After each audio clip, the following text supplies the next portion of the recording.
Did you guys see that the United States and Ukraine are moving towards a drone defense deal? Now, mind you, this drone defense deal is not finalized, it is not signed, and I don't want to get ahead of myself. But the fact that we've gone from, we don't need Ukraine's help, and that's what Trump was saying, we don't need Ukraine's help, we got the best weapons, we got the best technology, this type of America can go it alone, we can deal with all of the world's problems on our own because we have the best technology, we have the best soldiers, we have the best R&D, we have the best everything. Except for, I guess, production and capacity. But, I mean, we have everything else. I mean, he can't even claim that. Everything else, we have the best of, so it doesn't matter.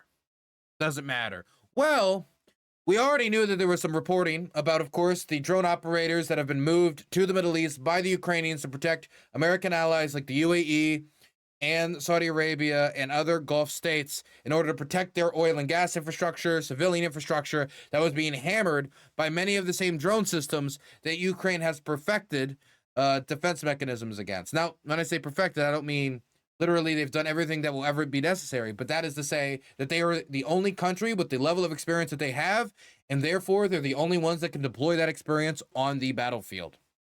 And so they set out that support. We also knew that they were sharing information with the United States, not only directly after the war with Iran started, but that also the United States continues to use the Ukrainian battlefield and knowledge gained from the Ukrainians themselves to continue to improve their tactics when fighting against these types of drone-launched attacks. Now, despite everything that was said by the president, there is a deal that is moving forward. The government of the United States and Ukraine have drafted a memorandum outlining the terms of a potential new defense deal between the countries, according to 3 sources familiar with the matter. The draft hashed out by the U.S. State Department and Ukrainian ambassador to the United States is a first step towards a defense agreement that would allow Ukraine to export military technology to the United States and to manufacture drones in joint ventures with American companies. As a result of the work with the State Department of State and the Pentagon, a draft framework by both sides at different institutional levels, the United States is our strategic partner. In cooperation with the American side is strengthening defense capabilities remains a priority. We are committed to mutually beneficial cooperation that will enhance the strength of our armed forces.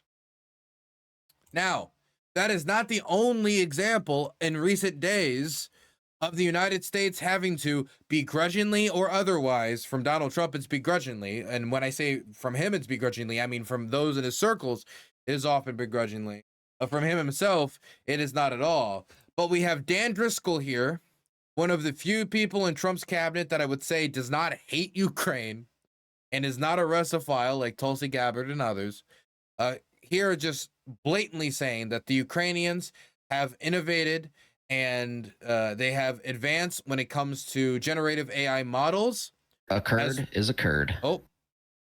Your daily stipend from the American deep state. Kidding aside, I envy you being in Ukraine. I'd be there tomorrow if I could. Keep up the excellent work and stay safe over there. I don't know if I could envy myself being, I envy you not being in Ukraine. So the feeling's mutual.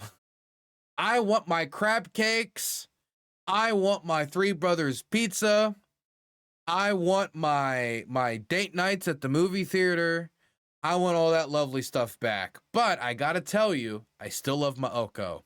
So maybe there are some things you can envy.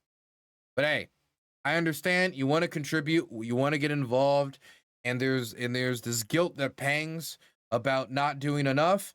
I feel it, and when I get strong enough, I head back. That's why I can't ever stay away from Ukraine more than 2 to 3 months, is because there's so much to document. There's so much going on.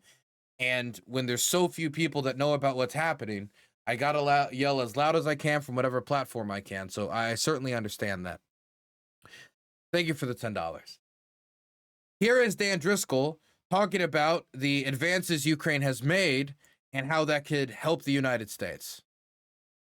What we have told industry is we will take every single piece of equipment that our Army uses. This is thousands of pieces of equipment, and all of them will be jailbroken, which just practically means all of them will be able to share information out of the system and receive information into the system. And what's so powerful about this is once you can do that to these pieces of equipment, and this is what we've learned from the Ukrainians, this is where you can start to layer in things like generative AI models to help you with decision making. Okay.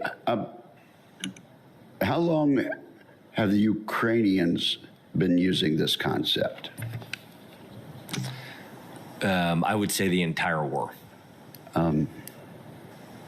Okay. Is it frustrating to you that now in the 5th year, we're just embracing this concept this month, May of 2026? Chairman, I would look at myself and only myself that we haven't moved faster. Well, Here's another clip. Instead of the generative AI models, which is one thing that we're talking about, and how the Ukrainians break down these systems. Here's another compliment he gave to the Ukrainians, talking about Delta. Now, for those of you who don't know, Delta is a software that allows the Ukrainians, if you're a Ukrainian drone pilot and you want to see what's going on around you so you can find targets, you can look through the drone feeds of a bunch of different reconnaissance drones that are operating. You can see communication of information to you that allows you to not just have to go and find targets yourself, but rely on the targeting information of all of the units that surround your position so you can choose the targets that make the most sense, and then you can quickly adapt to new developments. Say there's a big Russian assault, because there's cameras everywhere and you can quickly access those cameras, drone pilots all across the front line can send drones quickly to try to respond to that attempted breakthrough and smash the Russians as they try to advance. Here is our Army Secretary Driscoll talking about this. Ukraine's Delta Common Operating System, their modular open system architecture command and control system is absolutely incredible. It fully integrates every single drone, every sensor, and every shooting platform into just one single network. Ours does not. Ours does not, is what he says at the end. Ours does not. Here's another one. This is from Marco Rubio, all the same day, by the way. Here is him saying that the Ukrainian Armed Forces is now the strongest and most powerful army in the entirety of Europe. Well, there's no doubt that the necessity of fighting this war has caused the Ukrainians to develop new tactics, new techniques, new equipment, new technology that is creating a sort of hybrid asymmetrical warfare. That's impressive, no doubt about it. I mean, if you look at the Russians are losing 5 times as many soldiers a month as the Ukrainians are. And the Ukraine is a smaller country and a smaller army for that matter. Although the Ukrainian armed forces are the strongest, most powerful armed forces in all of Europe, just to be clear right now. Obviously because a lot of the assistance they've gotten, but also because of the battlefield experience that they've gained. It seems that everybody with knowledge, and it is somewhat serious, Dan Driscoll, Marco Rubio, you know, people you don't have to agree with, but you could say are serious political actors. They're not like Tulsi Gabbard. They're not like Kash Patel, constantly embarrassing themselves through a lack of knowledge or constantly stumbling into scandal after scandal. They're not like Steve Witkoff, completely shallow when it comes to the knowledge of the war, where he's talking about how the United States should get the Ukrainians to give up land that he can't even name the regions of. He wants to give up land that he doesn't know. Feel like you're talking about the Cold War, and let's just give that one country to the Soviets. Which country, sir? Well, you know, the one with like, you know, with the swords and like the samurai and like whatcha, you know, I think they do karate. Sir, do you mean Japan? Yeah, that one, I think. Yeah, let's give that one up. Just that level of ignorance is not shown through these people. And so they happen to be the ones that give the Ukrainians the most credit and understand the assistance that the Ukrainians can give the United States. The strategic and tactical opportunities that are being left away, being forgotten by an administration that doesn't want to capitalize on it by being Ukraine's partner and instead wants to take the role of a mediator. not understanding that the United States is not best served in ending the war as a mediator, but as somebody backing Ukraine's leverage to make the Russians come to the table and talk seriously instead of dragging their feet Burns and continuously is an immoral, embarrassing morally the U.S. corrupt, president. bankrupt man.